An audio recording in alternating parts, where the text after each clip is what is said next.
good today. Our audiences have been so good this week. They're so good. I love them. Well, he's an actor, he's a singer, and he's one of the stars of the show Magic Mike Live in Las Vegas. Yeah. I told you about it. That show surprised me. But David Terry, that's his name, David Terry is also becoming big on TikTok thanks to videos like this. Riff raff, street rat, I don't buy that.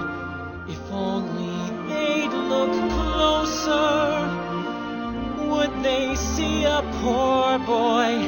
No siree. I'll tell you, Aladdin, people know this, Aladdin's my all-time favorite Disney movie, and I've seen that movie 4 million times. That's incredible. I mean, that sounds just like the voice talent. That's David showing off his skills performing a song from Aladdin. He has nearly 300,000 followers on, 300. Girl, that's what I have, yeah. Well, I got a chance to see David perform in Magic Mike Live a couple weeks ago, and all of us that were there, we were blown away by his talent. So we're like, we got to have him on the show. And I recently chatted with him about the show, his TikToks, and much more. Look. Okay, David, let's bond right away. I hear you're from Indiana. I am. I'm from Indianapolis, Indiana. I'm from Michigan City, Indiana. Okay. Yeah. Did we talk about this when you came to the show? We did not, and I can't believe we didn't. But yeah, I lived in Indy for a time, hung out at the Castleton Square Mall, and yeah. Okay. All right. There you go. What part of Indy did you live? I was on the north side, like Broadway area. I went to North Central High School, so. Oh, perfect. Yeah. How did you, and I know it's a longer answer, but how did you get involved with Magic Mike? Yeah, so I was after college, I moved out to New York, and I was out there for about 6 or 7 years off and on, doing shows, and I actually started off at a production company, and then I started getting more heavily into professional dance, and I was doing backup singing as well on shows like SNL, David Letterman, and for various artists that came through. So I was just trying to gig wherever I could. It's the hustler life, but I ended up auditioning for Magic Mike Live in New York City.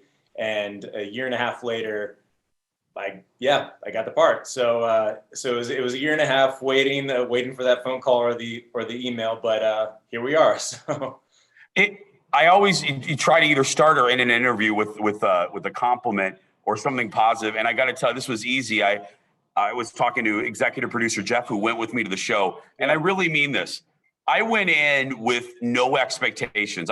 We all weren't quite sure what it was going to be like. And I mean this, I've talked about it. I had a 2-week vacation that when I saw it, out of the 2-week vacation, I think I've talked about Magic Mike Live more than anything else because it exceeded expectations. It wasn't what I thought it was going to be. And I think that's kind of part, no pun intended, part of the magic. Are you blown away nightly by the response of the audience? Yeah, I mean, it's, as you said, I think the show is definitely not what you expect. And I think the best way to go into the show is without any expectations. A lot of people expect it to be like, your typical male review show, and it's so much more than that. It's more, I always tell people it's more like a variety show that, happens to have the subtext of us taking off our clothes, but there's literally something for everyone there. I mean, we have acrobatics, we have music, we have, of course, dancing by our amazing choreographers,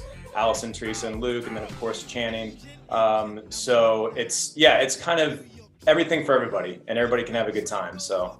And great singing by you. We are a fan here. We are actually, this morning, we are watching. You're really good on TikTok. And your Aladdin, I got to tell you, I'm a big Aladdin fan. Your Aladdin kills me. Well, hopefully in the best of ways.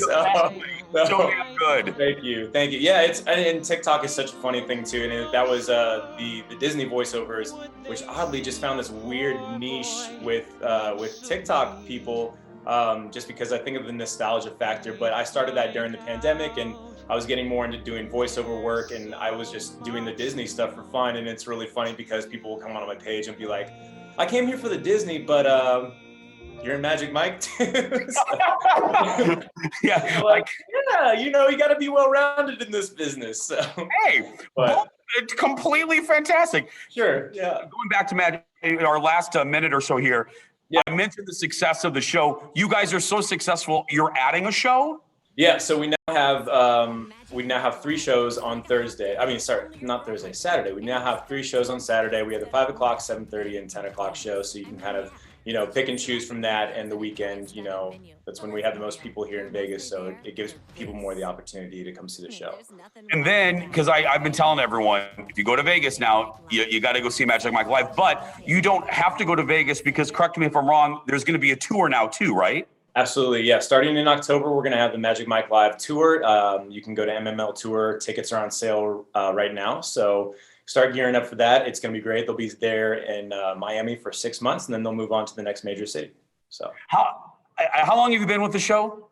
I've been with it, give or take the pandemic, 5 years. So, but since I'm one of the original cast members. So, can you not throw anyone under the bus?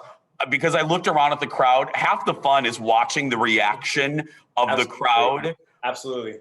Can you think, I don't mean to put you on the spot, and I'm sure you've been, has someone fainted? Has someone started crying? What is the wackiest ass thing that you've seen in that audience? I mean, there's all sorts of things that, it's that space where people really know that they can kind of let loose. So, sometimes the line is maybe taken a little bit too far, but they reel it back in pretty quickly. And it's just, I don't know, but it's great to see that people feel safe and they feel comfortable to do that there. So, but yeah, it gets pretty wild. It gets pretty wild in the best of ways. Well, like I said, I walked in not knowing, and I walked out a giant fan of the show. And now, Jeff, we're all here. We're a giant fan of yours. So we follow you, and much. I don't need to wish it, but much success and further luck to you. Thank you so much, and thank you so much for having me on the show. I really appreciate it. Thanks, man. Thank you. What's really cool is, unlike, the reviews and the strip kind of things in the 70s and 80s, even in the 90s, what's so smart about this, and bravo producers, is the show is done through the viewpoint of a woman. It's basically hosted by a woman teaching men what women want. And it's brilliant. So it gives people permission to enjoy the show, and it's not gross, it's not tawdry. The taking off the clothes aspect of it is this much. It is a production. You have to see it. I meant what I said there. It's really good. For more information on Magic Mike Live in Vegas and their upcoming tour, head to magicmikeLive, LasVegas.com. We'll be right back in a moment.